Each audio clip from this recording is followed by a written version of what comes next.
আসসালামু আলাইকুম সুপ্রিয় দর্শক মণ্ডলী।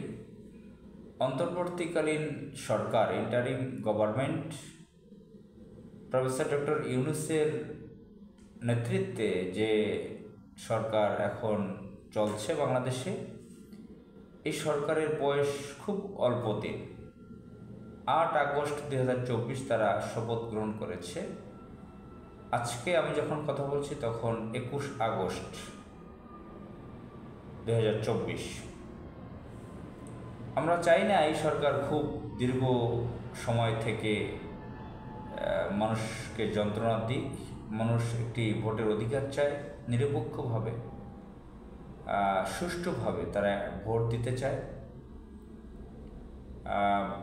যাতে সেই ভোটের পরিবেশ থাকে, সেই ধরনের পরিবেশ, সেই ধরনের পরিস্থিতি তারা চায়।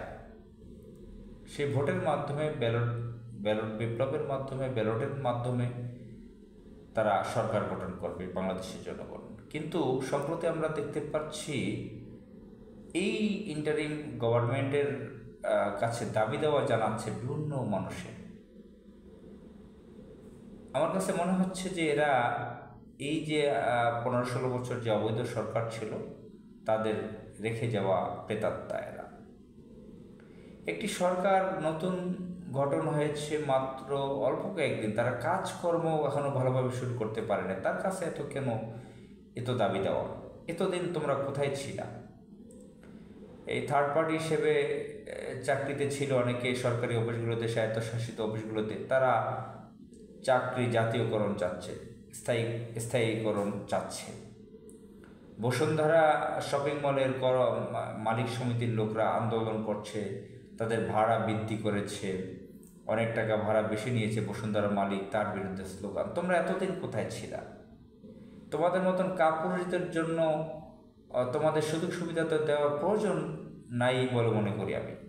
তোমরা এতদিন কেন চিৎকার করে প্রতিবাদ করো নাই?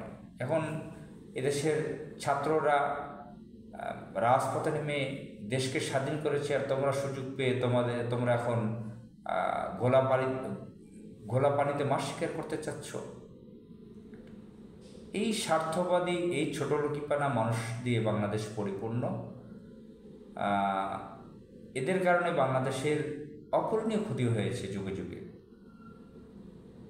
প্রতিটা জায়গায় এই সমস্যা আমরা ফেস করতেছি, আমরা দেখতে পাচ্ছি। ব্যক্তি স্বার্থ, যারা সরকারি স্বায়ত্তশাসিত এমপিভুক্ত প্রতিষ্ঠানে চাকরি করেছে, অবৈধ সরকারের চাটুকারি করেছে, বিএনপি জামাতপন্থী হওয়া সত্ত্বেও চাটুকারি চালিয়ে গেছে, প্রতিবাদ করে নাই।